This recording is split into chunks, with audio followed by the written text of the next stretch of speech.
I'm moving on a couple more tomato plants today. We did one recently, and it's called a Sweet Million. So, full-size tomato plant that produces bunches of sweet red cherry tomatoes. But I've also got some of these ones, and they're called Cherry Falls. And they're basically a bush tomato, so they only grow to a certain size and put out a certain amount of fruit. They do all the flowering at once, and then they fruit and ripen all at the same time, and then that plant's done. Unlike the Sweet Million, which is what's called a vining plant. So that one will grow as big as you let it grow, but these don't. These are dwarf cherry tomato plants, or bush tomato. But the good thing about that is, you still get a lot of cherry tomatoes from these smaller plants. And if you're a small container gardener, they're perfect. Because that's exactly what you can do with them. Just pop them in a decent sized container. And then you can move them around garden if you need to. And usually I have about 3 greenhouses every year, with about 6 tomato plants in each.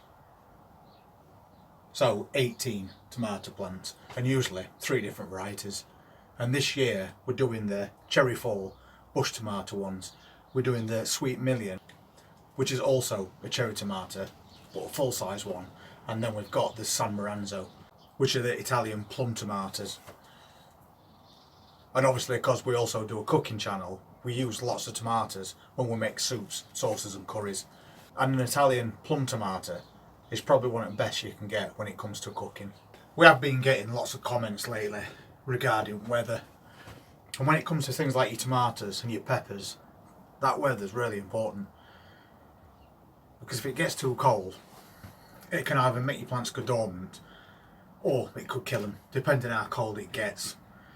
For one example, it's really sunny now. It's quite warm outside, but according to weather forecasts, tonight's going to drop down to 0. So, lots of talk this month about that weather, and how terrible it's been for so many weeks now. So you've really got to look after these tomato plants, and that's why we pot them on a bit at a time until they become bigger, stronger plants before we put them in ground. Because once you put them in that ground, then they're vulnerable to any drastic changes in weather. But at least while they're in these pots, you've got an option of maybe covering them up. And I've just glanced through the window into my other greenhouse and noticed that there's a cabbage white butterfly in there. So considering it keeps dropping quite cold, I'd say they're a bit early this year. So it's a good job that we've got all those nets over those hoop tunnels. Because as soon as them white butterflies land on your brassicas, within a few days they're going to be covered in caterpillars that's going to destroy them plants. So although I don't like to see those butterflies at all, now I have noticed one, that's your first warning sign that year to keep them brassicas covered up. But back onto these cherry tomatoes. We're potting them on stages at a time. So they've come from that 9cm, which is this one, and then we've moved one on into a 2 litre, so that's got plenty of room to get bigger. We'll obviously do the same with this one. Then that's them 2 sorted out for a few weeks if needs be. If that cold lasts as much longer, then I'll move them on into something like this, a little barrel, and then we're taking it up again in stages. And I'll do the same thing with pepper plants if I have to. But as a rule, pepper plants don't like to be moved from a small container to a big one all in one jump. They prefer to be moved in stages. Not so much with tomato plants. But sometimes it's a necessity, especially when people are talking about how big the plants have actually got. And they just need to get them put out, but they're struggling because of weather. And this is your only option to combat that, is to just keep moving them on until weather does allow. And eventually, the dwarf tomato plants will end up in something like this. A 10 to 15 litre container is plenty. I grow them in those every year. And we always get a nice big bushy cherry tomato plant. So we take them in those stages, and definitely by mid-May, whatever we've got regarding tomatoes, cucumbers and peppers that we are putting in containers, will then be put in that final container. But for the moment, as we know, as hands are tied. So we have to do these stages. So I'm going to move that dwarf one on today. And when I make these holes, I like to sprinkle in a little bit of fish blood and bone in the bottom. So I know that that plant's got some good nutrients straight away. And besides, they've been in these containers for quite a while. And there's not a lot of compost in there. I'm just loosening the bottom of that plant so it's exposing those roots. But at the same time, it's allowing me to sink this plant a little deeper. Because when I put it in, I want to bury it right down to there. So this can come off. And then we can bury it deeper. We'll make ourselves a stronger, stockier plant like that. So for me, it's just a case of straight in, really push it down so it's nice and straight and firmed in. And then we'll just infill around that.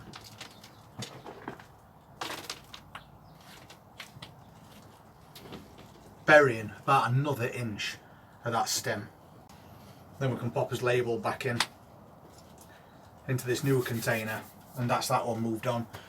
But at the same time, while we're doing things like this, we're encouraging these plants to grow a bit bigger, a bit quicker. We just leave them in these little containers because the weather is rubbish and it doesn't look like they're doing much of anything. Then they're not given any encouragement to grow any bigger.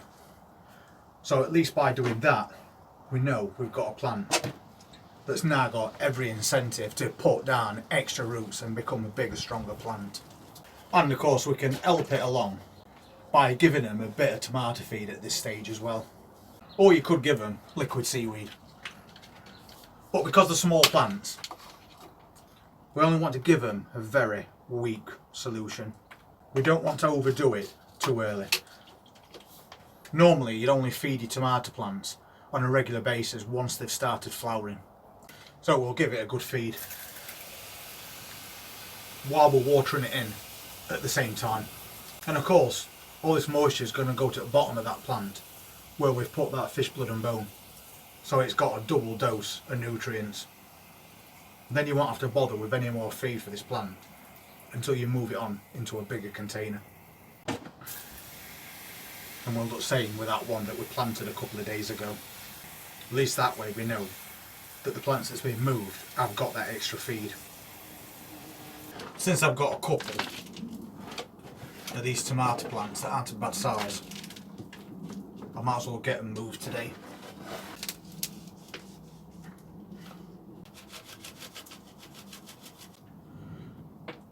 At least by doing this, we're getting something done.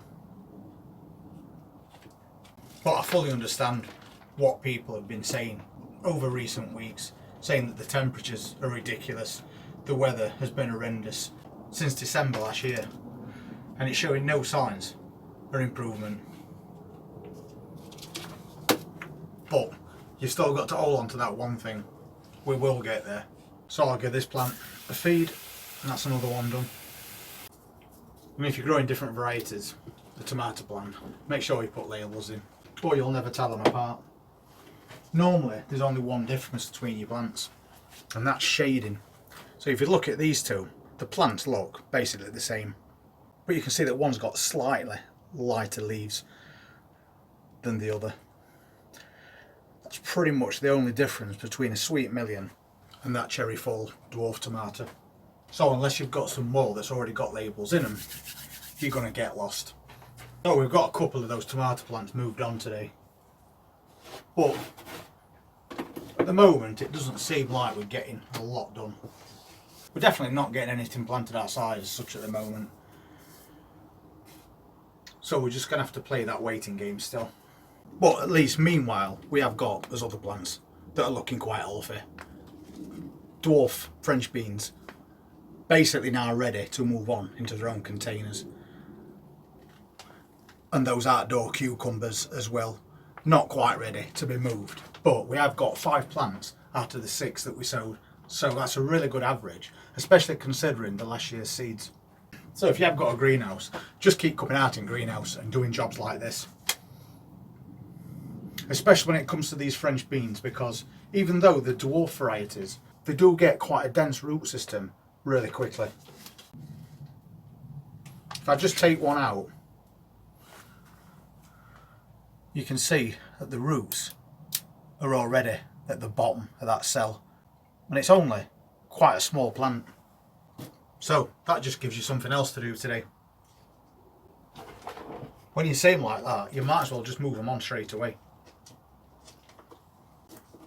And these you can just pop into a 9cm, and you can bury that stem a little bit if you want to, but not too much.